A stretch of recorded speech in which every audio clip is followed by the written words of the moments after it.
Good afternoon, Keith one-time Thurman. Yes, how you doing? Great to have you on the show again. Thanks a lot for talking to Bayloric TV. No problem, my pleasure. Okay, so let's get straight into things. The last fight, Julio Diaz, a stoppage. You looked disappointed, because you didn't actually get to knock Diaz out, which would have been probably what you were intending to do. Talk me through it. There were several things going into my mind before the fight, and even the night of the fight. Even right when I'm in the ring, I'm looking at Diaz. I didn't see his eyes so scattered. I had a bolt of confidence right before the first bell rung. I had this feeling in my heart that this man doesn't want to be in front of you, Keith, and there's nothing that this man can do to take the title from you tonight. Just do your job, handle your business, and be the beast that you trained yourself to be. I wanted to prove to the world of boxing, for those who are really in tune with the world of boxing, that Keith Thurman is not Shawn Porter and Keith Thurman is not Amir Khan, and I was able to accomplish that in 3 rounds. It was a very impressive performance, the body shot which did it. Did you realize that you'd hurt Diaz that badly to the body? No, I knew that in the I knew 2 things. One was, I don't know if I've ever squeezed my gloves with more intention besides that Julio Diaz fight. I wanted him to feel every single punch that I was hitting him with. I heard in an interview that he said that every punch was a hard punch. It's nice to hear a fighter admit that, that he could feel every single one of my punches. But every single one of my punches were coming at him with intention to hurt him. And so in the 3rd round, after I gave him the knockdown to the head in the 2nd round, a lot of times when you knock people down to the head, they tend to protect their head a little bit more. So because of that, I said, now's the time to go to the body, and you can hurt the body just like you hurt the head. And I know I threw the most body shots in that 3rd round, and I was squeezing my gloves, like I was saying, with bad intentions. And I felt plenty of body shots, but I figured because he didn't go down, that when I sat down in the at the end of the 3rd round, I thought I was going to have to get up for a 4th. But the funny thing is, when I sat down, I said, Keith, what's going on? I thought the fight would be over. I mean, this man should be in pain. He should be experiencing pain. You landed plenty of shots with bad intentions. And I said, oh, well, let's just enjoy the show. The fans will enjoy the show. Let's just have more fun, and let's make him experience more pain. And the next thing I know, the fight's being called off. So it was really ironic for me, and to just be stopped in that manner was somewhat disappointing for me because I had to sit down and I was breathing in between rounds. I was starting to look forward to seeing the next 3 minutes of the show, and I'm pretty sure the rest of the fans were as well. And to know that my performance is semi-disappointing for the fans just disappoints me. My performance was great. I dominated the whole fight. My team's happy. I'm happy. But at the end of the day, I'd love to make the fans happy. But the show ended the way that it did, and we move on to the next one. Diaz made a big thing about, Keith Thurman, who's he really knocked out, and he's not really much of a big puncher. Did those comments anger you, or did that motivate you to go out there and want to get the stoppage? Man, every fighter has to talk their talk, man. You got to talk your talk. You got to walk the walk and fight your fight, So, he stated whatever's on his mind and whatever is his opinion about me. But nobody knows me. Nobody knows me. There's very few people in the world who really know who Keith Thurman is, who's been around me my whole career, seen me come up in the state of Florida, throughout the amateurs and the pros. The first time I knocked out a grown man, I was 13 years old. People don't know Keith Thurman. You can have all the opinions of the world, and I don't even need to knock people out. It's really nice to make people go to sleep, but it's not my job to make you go to sleep. It's my job to make you feel physical pain. That's my job. My job is to hurt you, and I can hurt you. I mean, a knockout really doesn't hurt. You go to sleep. You hurt when you go to sleep at night? Nah, you're going to wake up and you're going to feel the pain. But the knockout doesn't hurt nobody. The devastating blows to the head and the devastating blows to the body that do have power to them, as long as you're conscious, the damage that you just took. you know, and when you hit the sweet spot, which I call the temples and the chin, when you touch the sweet spot, it sends a shock through the human body. It really does. I've been rocked several times in professional fights, and you know, it happens, man, because the human body is designed a certain way. Enough pressure to certain points on the human body, it's gonna make the leg buckle. It's gonna make your head. It's gonna rock your brain a little bit, and that's just a sport, man. Everybody's subject to those kind of punches in the game of boxing. Absolutely. Now, in terms of Diaz hitting you, did you feel any of his power? No, you know, he has some nice hands. You know, they're not the softest punches in the world or anything like that, but they were nothing. They didn't hit the radar that made me say, "Whoa, watch out," you know. Yeah. But at the end of the day, because they're not soft, if you hit the button precise, if you apply enough pressure to the right part, you know, it can still rock you, it can still wobble you, and you know, put you in a little bit of danger. And everybody's subjectable to that. So, you know, I just wanted to avoid devastating right hands and left hooks, and my trainer was constantly telling me to keep my hands up. But after a certain point, I put my hands down on purpose in the fight. I was feeling real comfortable, and I was also trying to bait him in. I was there waiting to fight, ready to fight, and I wanted to see how bad he wanted to fight. So it is what it is. I enjoy myself in that ring every single time. Fans are seeing that, and I'm sure you definitely are enjoying yourself inside the ring. There is one thing, if you remember when we first spoke, and I said I wanted to talk to you and get to know more about who Keith Thurman was, who Keith Thurman is, the one area that I noticed from day one looking at you, that you were a boxer puncher. Suddenly, these boxing journalists are saying, oh, the evolution of Keith Thurman, he's not just a puncher, he can box. But yet, looking through your amateur record, and I looked at it recently, came up on Facebook, there was a whole list of all the amateur fights that you'd won and all the championships that you'd won. It amazes me that these writers still turn around and say, you're a puncher that's learned to box a bit. Can you bring some sort of understanding to that to me? Well, you know, the funny thing is that it's actually a true statement. The funny thing about that. You'd have to ask some of the younger guys who really, really grew up with me in the amateur circuit. Danny Jacobs, Danny Garcia, and Shawn Porter. They will all tell you that what you see me do today, I didn't do back then. I actually almost became the Olympian in 2008, and I didn't even know how to throw a proper jab. You know, I put it out there, but it was more of a measuring stick.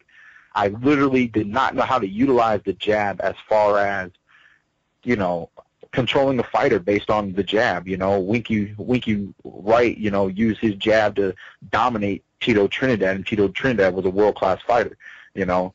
And I just didn't have that experience, and I wasn't trying to have that experience. I was just trying to beat fighters, beat them down, beat them up.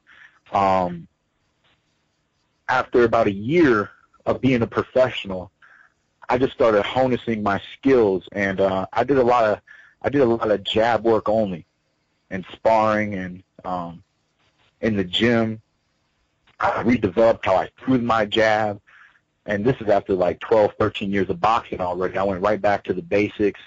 I also started to focus on footwork. I just took little things that I felt like a few fighters that I've sparred and I've been in the ring with, even if I felt like I might be able to beat them due to my power and being able to get them in the right place at the right time, I just felt like there's a few aspects of the sport that they did better than me. Early on in my professional career, I really did develop more boxing into my arsenal, which is why you see the boxer puncher that you see today. But it has been a process, but it's not a process that just started. This is a process that started early on in my professional career, and the evolution is what you see today, because I am fully evolved into the boxer puncher that I am today. And you will always see me be a boxer puncher, unless the other guys are doing nothing but boxing, and I decide to do nothing but punching. But for the most part, the most part, you'll always see me end up being a boxer puncher. I think the last time I really just ran somebody over was like the Quintana fight. I just kind of just used all my power and force, and, he was running. And when people run too much, I just like to give them something to run for, so I just throw bombs. If you're going to run from something worth running away from, and that's what I do. I just unload on people. It's my job to fight my fight, and I'm the only one fighting in there, so I'm going to do it however pleases me, You sound like my dad. My dad is a West Indian saying you'd be crying, and my dad says, I'll give you something to cry about. So he'd beat me even harder to make sure. That's right. Yeah, that's right, man. Yeah, that's exactly how it is. That's exactly how it is, yeah. So, all right, let's talk a little bit more about... It was funny today, actually, because before I rang you, somebody sent me a YouTube clip, and it was from Floyd Mayweather, and he was actually talking about the interim titles. And he was saying we need to get rid of the interim titles because they're doing boxing no favours. It just so happens that you're an interim champion, and I just thought, this is quite interesting, because you're hot on the tails of Mayweather. Mayweather's now talking about the interim champions. He didn't mention your name. He said we need to get rid of interim champions, and he's fighting with Maidana for the WBA title. First, I found it weird that he didn't mention your name, and secondly, he's now saying get rid of the interim championship. So what's he trying to say? So, give me your take on that.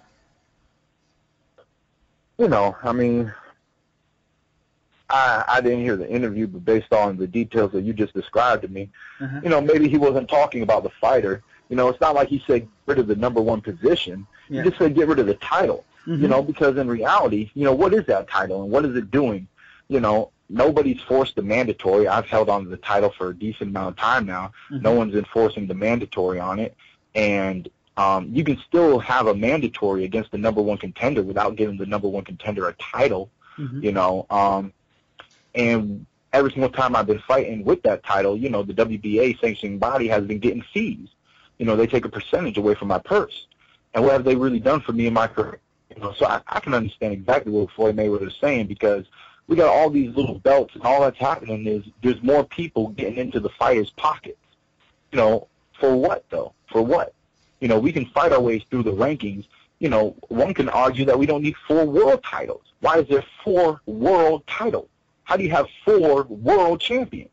There's a lot of things going on in the world of boxing that people just really don't talk about. And there's only one reason why any of this, I'm just gonna say BS. I want to do my best not to really curse and get emotional here. But there's a lot of things, and there's a lot of BS, and what it really comes down to is one simple word. It comes down to money. It comes down to money, and how other people who are not even fighting, how they can make more money off the fighters. That's what is going on in the world of boxing. It's been happening in the world of boxing for a long time. It is what it is, man. But who knows? Maybe it takes somebody like Floyd to speak up. Maybe it takes a true champion and a true king, somebody with a little bit of pull and a little bit of power to make a difference. But we'll see, man. This is how the game has been. This is how the sport's been for a very long time. I don't really expect it to change, but it wouldn't bother me if it did, because what are these little titles about? What are all the titles about? Honestly, I tell people that I'm belt hungry, but I'm not really belt hungry. I'm just hungry to fight the best. And the best are those who claim to be holding on to the belts, So I want to snatch all of them away from them as a pride thing. You think that you're holding on to something that's mine, so I'm going to take it from you. That's the only thing that makes me desire a world title. Otherwise, all I really care about is getting Timothy Bradley in the ring, Floyd Mayweather in the ring, Shawn Porter, every single one of these guys in the top 10. Robert Guerrero, Marcus Maidana, Amir Khan. Let's get in the ring. Man, we can fight for a box of Kellogg's. You know what I'm saying? Let's get in the ring. They have all these little fancy belts. That ain't no real gold. How valuable is that? And you're going to take a percentage of my purse every single time? So I'm gonna wrap all that BS. I told you it's BS. I'm going to wrap all that BS up and just say Floyd Money Mayweather knows exactly what he's talking about, and I agree with that. So would you then make a statement as one time, and there's somebody that all the fans are looking at now and say, you know what, to hell with this WBA interim title, I'm not getting my shot, I'll go down another path? What's that? I'll do what? Would you relinquish the WBA interim championship because of this, what's going on? Because it's not benefiting you at the moment. This is my second defense of it. I'm defending it. I'm defending it to just prove to the people that I'm a true champion. I'll hold on to a belt. I'll fight whoever I need to fight. I'll defend it however many times, and I'm going to hold my position. Because I think that's what they want me to do. They want me to, they kicked me out of the WBO rankings. Number one in the WBO after I fought Dizon Zadig for an interim. I was supposed to be the number one mandatory of Timothy Bradley. And then he fought Marquez, and then he fought Pacquiao. I don't even know where I am in that ranking, and now they only consider me a fighter in the WBA. So it is what it is, man. McDonald's holding on to the title right now. If Floyd wins, he'll be holding on to the title, and I want to know what's going to happen. Because if Floyd wins Saturday night, then I'm Keith Thurman. It's Floyd's mandatory. What's the next move? Good question. Take the fight? Would he face you? Vacate the belt? Will he face me? Or will he vacate the title, which would allow me to fight for the vacated WBA title? I'd rather fight a champion for it, but, if I fight for a vacated title, at least I'm upgrading my belt and getting the title of which that I truly deserve. But, like I said, man, we fighting for a box of Kellogg's and we're still doing my same job. You know what I'm saying? It is what it is. It seems that the Amir Khan fight seems on. If Amir Khan were to get past Collazo, which a lot of people don't think he will, if Amir Khan was able to get past Collazo, then the next fight it looks like would be Mayweather and Khan. So that's what's all being set up. But what belt does Khan even have right now? Floyd claims that he likes to fight champions. But then again, we all know Floyd likes to fight whoever's going to bring home the most money as well. So, that's a whole nother topic of BS over there, man. I can imagine. I can imagine. All right. I've got some questions from some fans, and I'm going to pull them up and hear what you've got to say. Okay. First question comes from a gentleman called Captain Jack. He's on Twitter. He says, who do you think is going to be your next opponent? Do you think you have any choice in this? I would love to see you fight Broner on the same card as Brook and Porter. If you fight Broner, how do you see that fight going? So there's 3 questions there.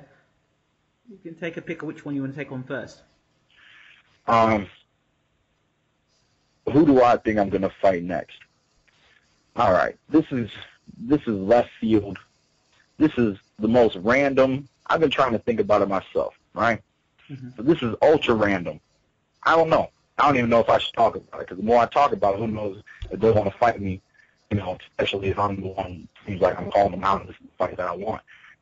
First off, I'm not going to get who I want.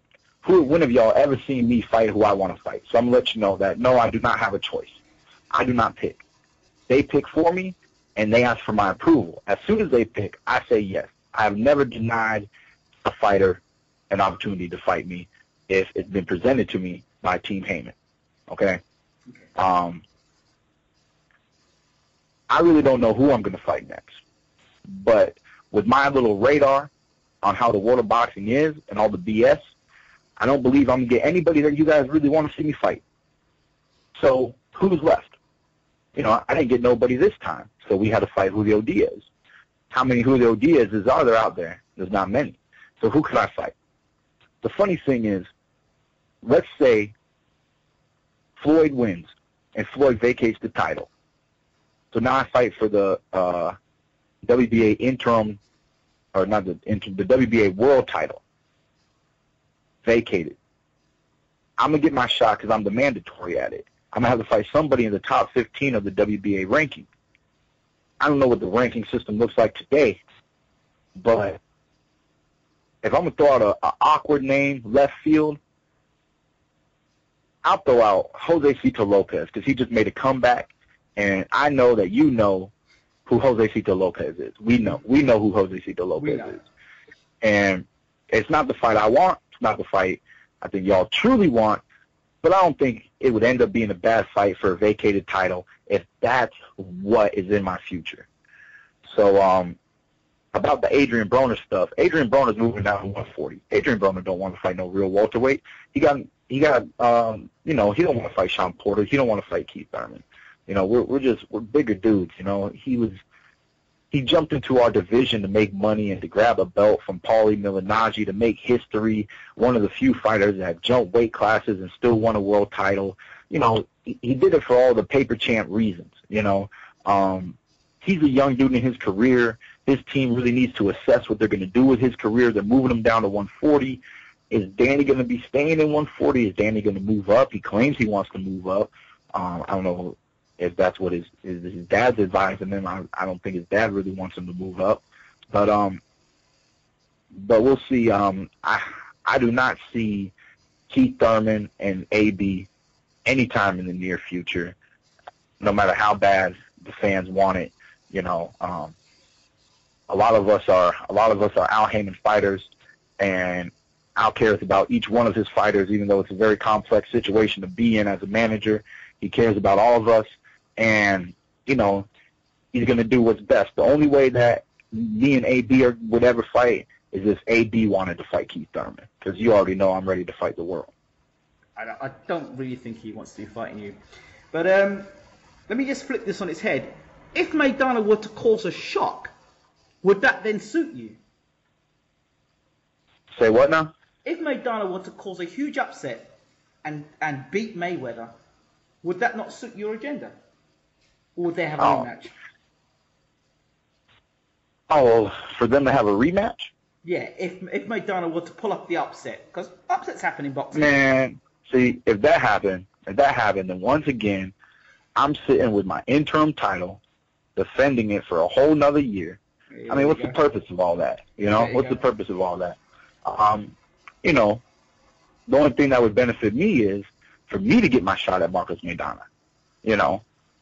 For Marcos to say, nah, we ain't fighting Floyd, and we're gonna fight Keith and whatever. But he'll probably fight Floyd. They'll probably pay him, triple the value of whatever his purse is right now if he creates the upset come Saturday night. Don't count Maidana out, man. Maidana's a warrior, and no matter how good your defense is, you ain't untouchable. You are not untouchable. Floyd's not untouchable. Many men have hit Floyd. And that's why my nickname's One Time, because in the world of boxing, you only need one good shot to change the whole fight around. Marcos Maidana has done it in plenty of his fights. It was one shot that changed the fight around, So I call Maidana. I'm going to put money on Maidana. I'm just going to do it for the odds, He's a live dog, man. Maidana's the kind of underdog that has a bite. Most underdogs don't have a bite, and that's why they're just an underdog, and people are, why is this fight being made? It's so lopsided, blah, blah, blah, blah, blah. But if you got an underdog who has a bite, that's what boxing's about. That's how history gets made. Mike Tyson or who was it that gave Tyson his first loss? Was it Buster Douglas? Yes. Yeah, in Japan, right? Out in Japan? Yeah. And that's what I'm saying. That's an underdog with a bite. Somebody who's a little better than what you really classify him as. You know what I'm saying? It's like a company that's undervalued in the stock market. People don't value Marcos Maidana for the true warrior that he is. Does Floyd have more skills? Yes, he has more skills. He also has more age, and we'll see, man. I think Marcos, ever since he lost to Devin Alexander, I was there at that fight. I don't think he was in the best condition in that fight, and I think he's just given more care to his training camps. And if I ever got a Floyd Mayweather fight, I would train my ass off. I would.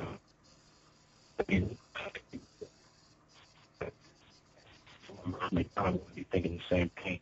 So I'm looking forward to the fight Saturday night. We'll see what happens. Okay, next question is from Paul Daly. Paul Daly is from Top Class Boxing, and he asks the question. Let's get his question up. Where is it gone? There we go. Okay, Paul Daly asks, you said in a post-fight interview of your wishes to face IBF champion Shawn Porter, but if he fails against Kell Brook, are you also open to fighting him? Man, of course man, ain't nobody scared to fight Kell Brook. You know what I'm saying? Ain't nobody scared to fight Kell Brook. Even if he beats Shawn Porter, ain't nobody can be scared to fight Kell Brook. You know? At least not one time. You know? The one thing I love about the sport of boxing is when you take two undefeated fighters and you make them fight each other. That's the most beautiful thing in the sport. Mm-hmm. Take two undefeated fighters. You know, there's been plenty of defeated fighters that have beaten undefeated fighters, you know, and that's another beautiful thing. That's another beautiful thing of the sport. But the most beautiful is when you take two undefeated. Mayweather just fought Canelo Alvarez. How many people love that fight? You know, the aspect of the fight being made, the overall performance and everything, you know, I feel like we could have got more out of Canelo. Canelo could have trained harder, but you only get one opportunity to fight Floyd Mayweather, you know, and you only get one opportunity to defend that undefeated record of yours. You do it every single time you step out there. And when you're up against another undefeated fighter, man, you just got to give it your all. And there's nothing better in the sport than to put two undefeated fighters together. That's why I'm pro fighting Shawn Porter. I'm pro fighting Kell Brook, and I'm pro fighting Mayweather. Let's go. Somebody's needs to go. We got two undefeated fighters in the welterweight division. We need to sift through this crowd, and you know, and I also think that come here real soon, we're going to crown a new king in the welterweight division. And if it doesn't happen, while Mayweather's here, you know, we'll create a new king when he's gone. The thing is, I've been interviewing you for a while now, Keith, and when we started the interviews with you, you know, Kell Brook was somebody you thought, yeah, he's a good fighter, he's decent. But as we've gone on, and especially now, it seems that there's a different change of point of view when it comes to Kell Brook. Is it because you see that fight as a marketable fight, apart from the fact that he's undefeated, of course? Do you see it as a marketable fight, or is it just somebody that you think's got more of a padded record than actually substance? Yeah, man, he has absolutely no substance. Come fight in the U.S. Come fight in the U.S., man. Those people over there love you. They've been taking care of you for a long time. That's nice, man. Come eat some people. Come get a part of the real action over here. You know what I'm saying? I mean, hand injury, whatever. You missed your opportunity with Devin Alexander. You know, that was a winnable fight for you. I would have fought that dude with one hand. You know what I'm saying? So I don't know, man. It is what it is. You know, right. I'm a U.S. fighter. He's a U.K. fighter. But if he wants to get the true respect, I mean, I don't even feel like the U.K. people fully respect him because they love American fighters. They love their fighters, but they like when their fighters beat American fighters. Absolutely. Everybody from every single nation, to prove yourself in boxing, you need to beat an American fighter. It's that simple. Okay. Malky Mayweather, he's a big gamer. He's one of the best on Xbox 360 and PS3, and he's unbeaten as a gamer, over 130 or 40 fights now. Ask the question, have you ever played on PS3 or Xbox 360? And if so, have you ever played as Keith Thurman? Yeah, I play Fight Night, baby. I'm the Fight Night World Champion. Let me know when you're in my city and state, and we can get cracking. You know what I'm saying? I don't play online because there's lag. I don't like lag. When I hit that button, I want my jab to come out instantly. You know, and the conditioning online is different than heads up in the console.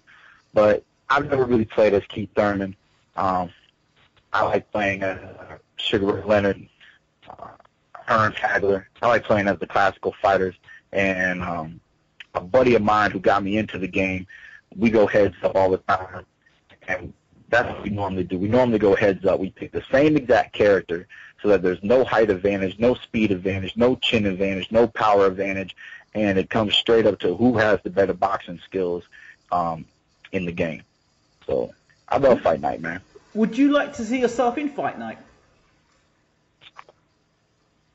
Of course, man. You know, I'd like 100 copies or something. You know what I'm saying? But it's been a little minute since they talked about making a new one. Yeah. I think what would be interesting if they just left what they've been doing with Fight Night, make it the same way that they did with the Champion Edition or whatnot. But all that they need to do is just have a new roster.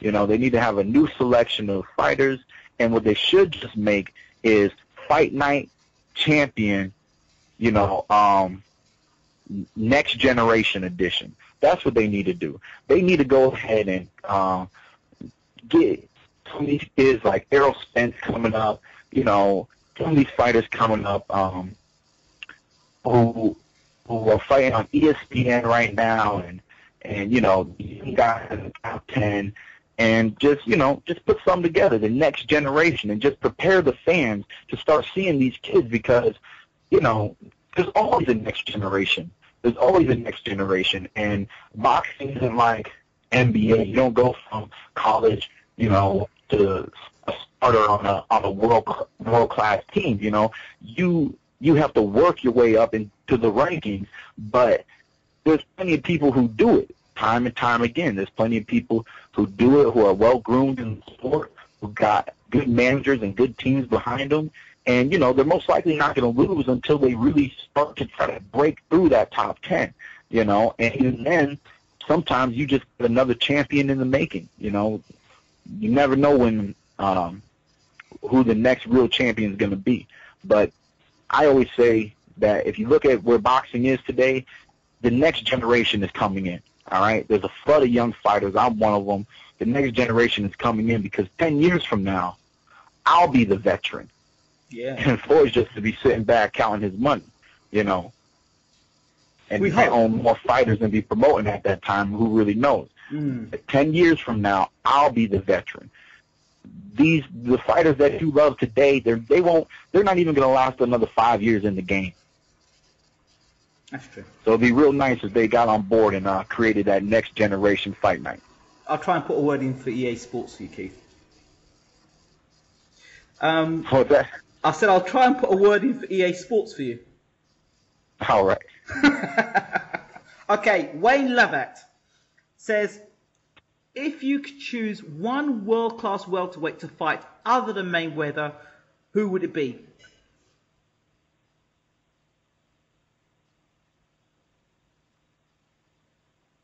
Right. Did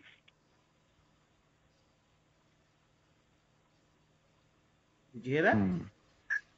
Yeah, just one. I mean, I'm just going to pick two.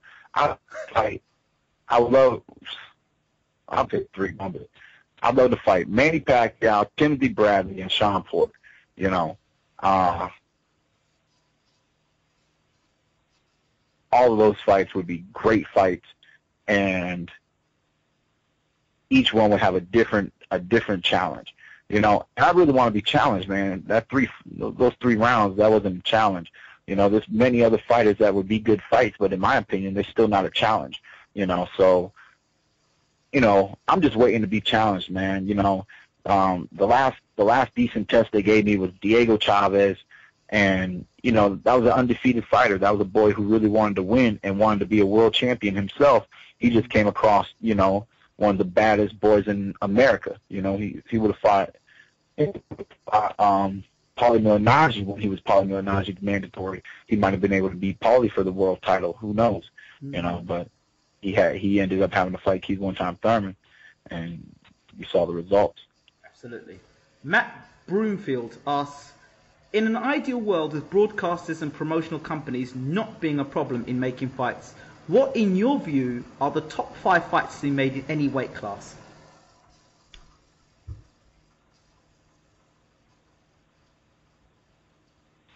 I don't know. I mean, you got Triple G against Kid Chocolate.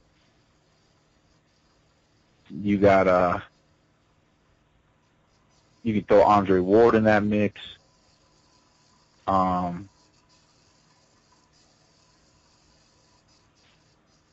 You got me. You got Shawn Porter versus a fighter like Bernola. You know what I'm saying? Mm-hmm. You got me and Porter against Timothy Bradley. Me and Porter against Pacquiao. You got I mean, to be honest, man, I don't know the top dudes from enough weight classes, but there's plenty of tremendous fights, you know. I believe Canelo and Lara is a big fight that a lot of people want to see happen. Yep, and I believe that is happening. Do they got the date set? I haven't heard the date. I heard that it's more or less signed to happen. That's what I heard. So yeah, that's what I heard too. So I really, you know, I'd really love to see it happen. And if Canelo gets past Lara there, you know, he'll have all my respect once again. You know, I see holes in his style, man. I see holes not only in his style, but in other things that he's shown me in the ring. And, you know, I mean, Floyd beat him, but that's special. You know, we all kind of expected that, unless if he was to land a devastating power shot. Skill-wise, we expected Floyd to win. And I felt like Austin Trout was very close to beating Canelo, and that if Austin Trout would have fought his fight more instead of being worried and respecting his power a little too much, you know, I think Austin Trout could have definitely walked away with the victory as long as he would have just had a little bit of a higher degree of confidence going into that fight. I think he was a little nervous and a little shaken. I don't know if it had to do with the spotlight or what. You know, Canelo's beatable, man. He's entertaining. He's a world-class fighter, but he's still beatable. So if he can get past a world-class boxer, because he wasn't able to get past Mayweather, if he can get past any world-class boxer, he will, you know, he'll have my respect, hands down. Malky Mayweather again asks, how would you fight a guy who moves like Lara? Now you fight him the way you're supposed to fight him, you know. You just, you know, with boxing, man, it's their job to hit you, and it's your job to hit them. And the funny thing is, eventually they're always going to try to hit you, and the best time to hit them is to hit them when they're trying to hit you. You know, so you know, being able to time them, to simply time them, get at the body, wear him down.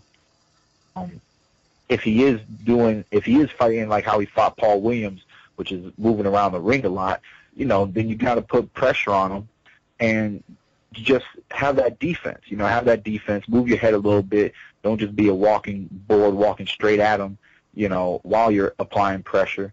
You got to use some head movement to make them miss and make them pay, man. Simple boxing stuff. You know, at the end of the day, if I land 10 power shots and you land 5, I'm supposed to get the round. Okay. How about Keith Thurman versus Floyd Mayweather? What's the game plan? How do you fight Mayweather? With your style, your power, and your speed, how do you fight Mayweather? You know, by getting a real close look at him.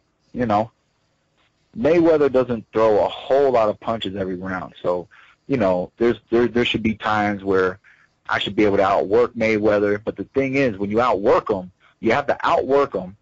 You can't get countered. Because as soon as you throw 5 punches and the judges love it and the people love it because you're putting his back on the ropes and you're giving him work, but as soon as he blocks those punches and rolls with it and pops you with one counter shot here and another counter shot there, then he's winning because he's got the more accurate power punches in play.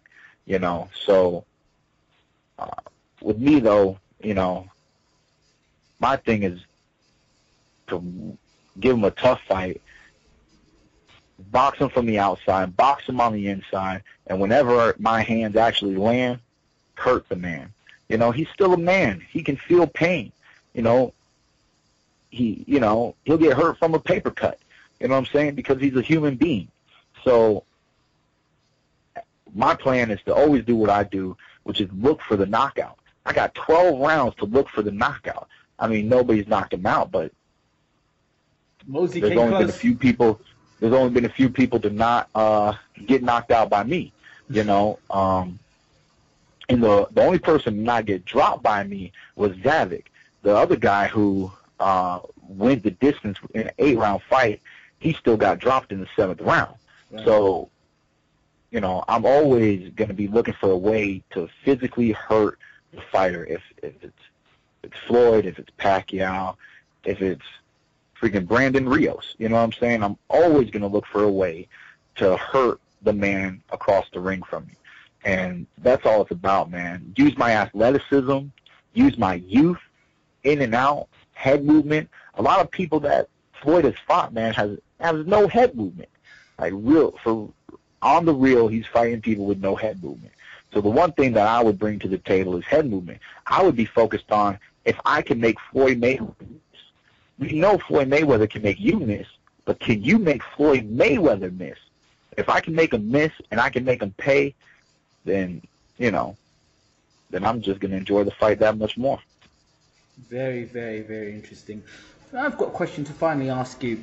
In the world of media and press and having to do interview after interview after interview, how important is that for you? And do you remember those people that you do interviews with? For the most part, yeah, there's a few people that I don't remember, but a lot of people happen to be at the majority of the fights. A lot of people call me after most of my fights, before my fights, after my fights, you know, during fight week, you know, people like yourself. Mm-hmm.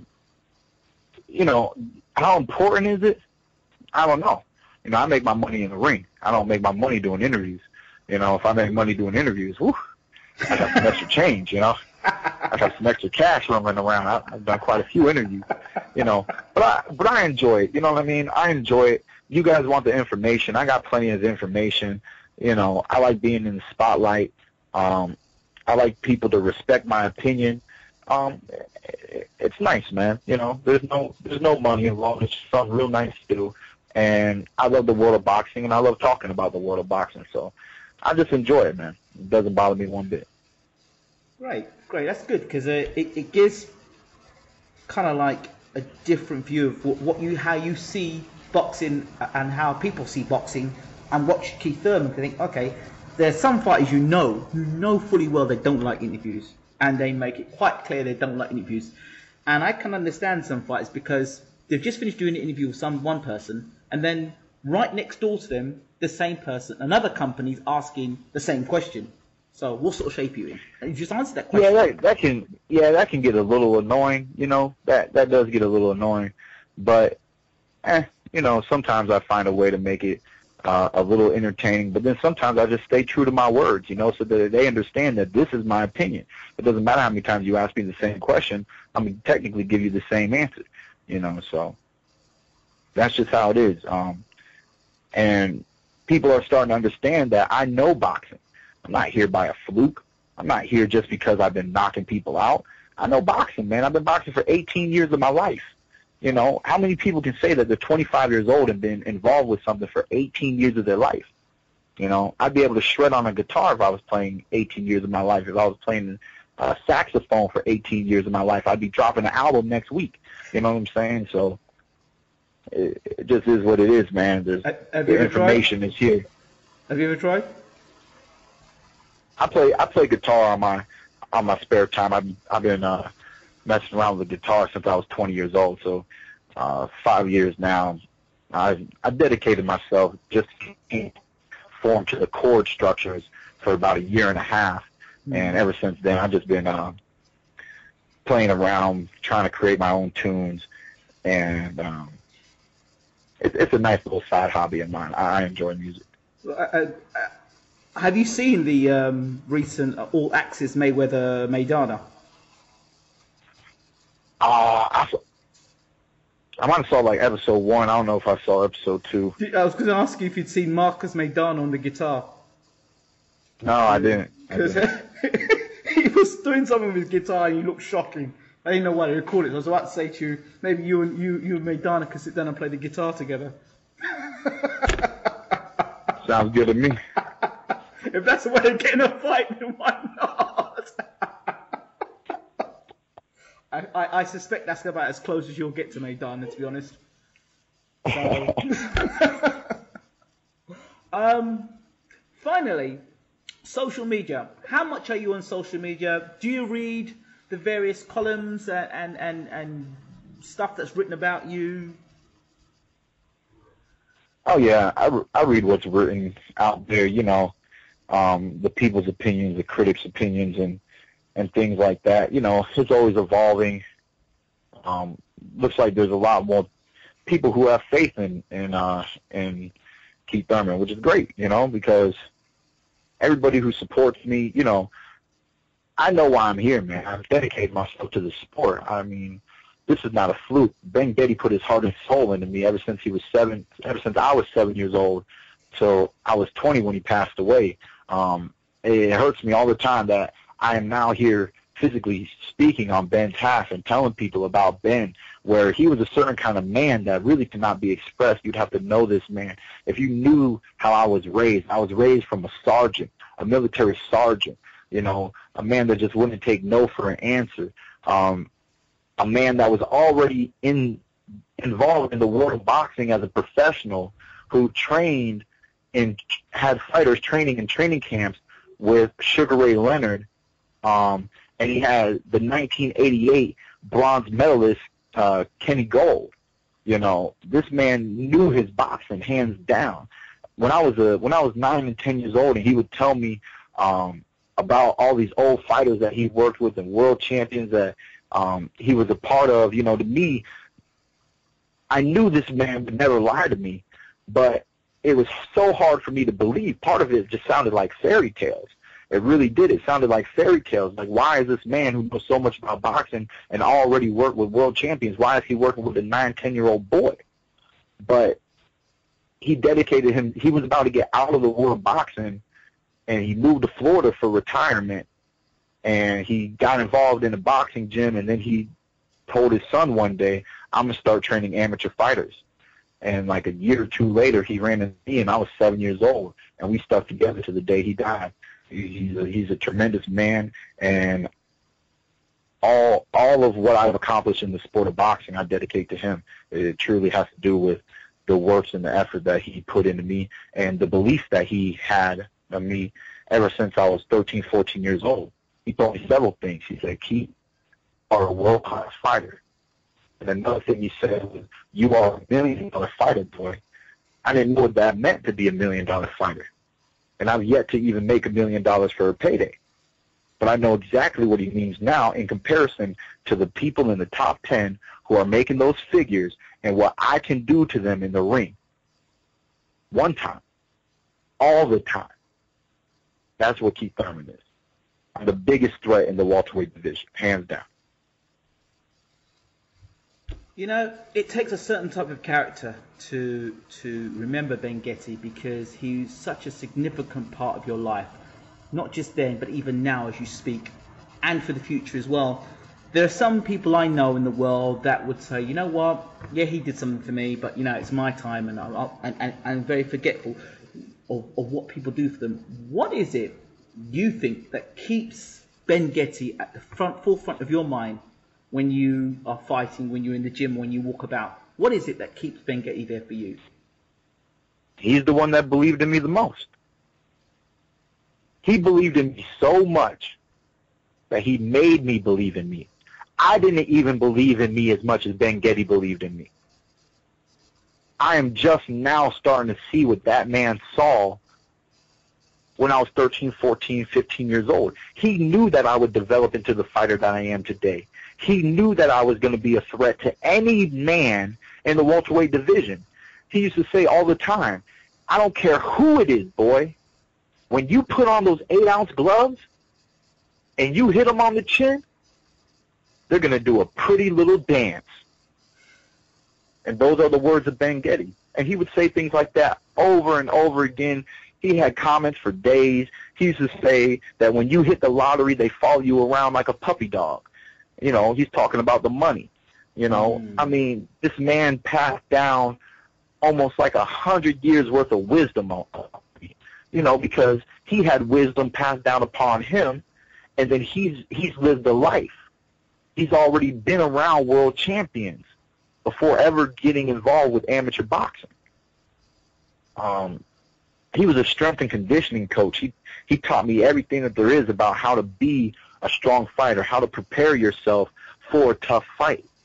I remember one time in an amateur fight, he had we were in Georgia. It was a regional tournament. He stopped along the side of the road. There was a vendor selling vegetables and tomatoes, and he would like to eat fresh tomatoes. And he grabbed a small little box, about 4 nice-sized tomatoes, and he told me, he said, I'm bringing one of these into the corner. And if you don't stop this boy by the second round, I'm going to smash this on your head. Wow. And I laughed at him because I thought he was playing, and I thought it was a crazy joke and all this stuff.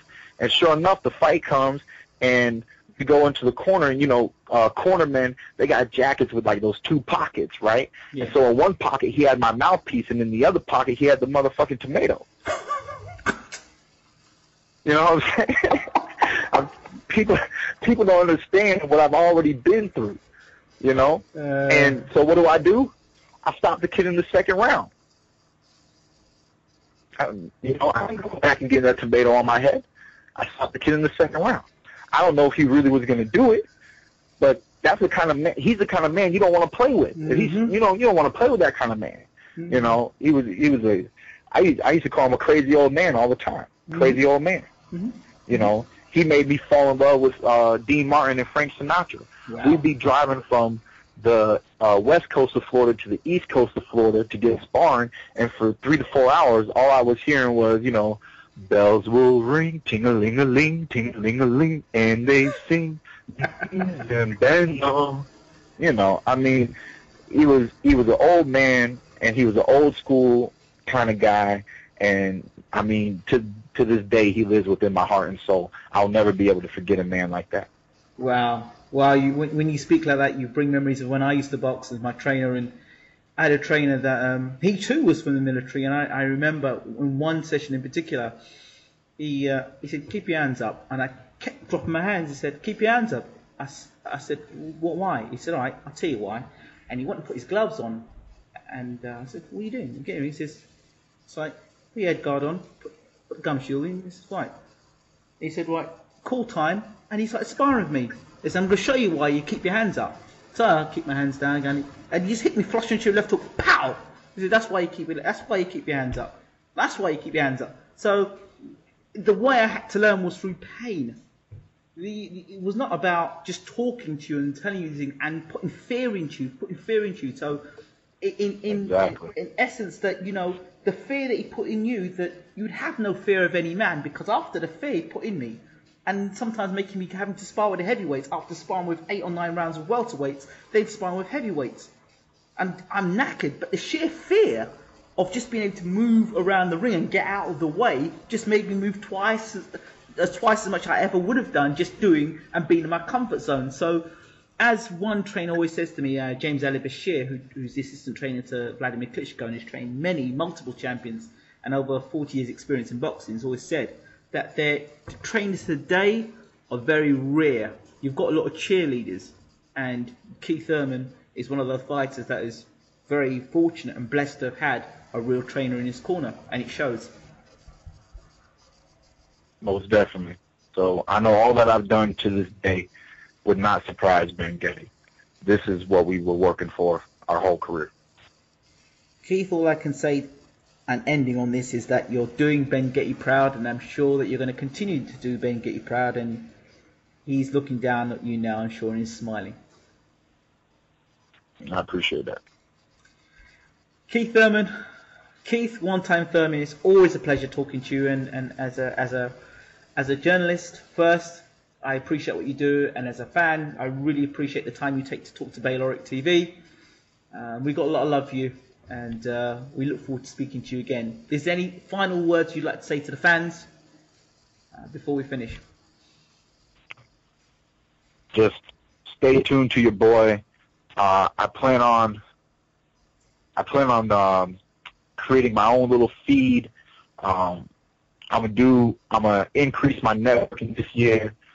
My Twitter, for those who don't know, is Keith F. Thurman Jr. Okay, so look at me at Keith F. Thurman Jr. And Facebook, holler at me. I'm there. I won't befriend you. I'm full, you know. Private message me. I treat it like emails. I get back at people when I can. And just one love across the board. Thank you. Okay. Keith One Time Thurman, once again, thank you so much. No problem. Take care.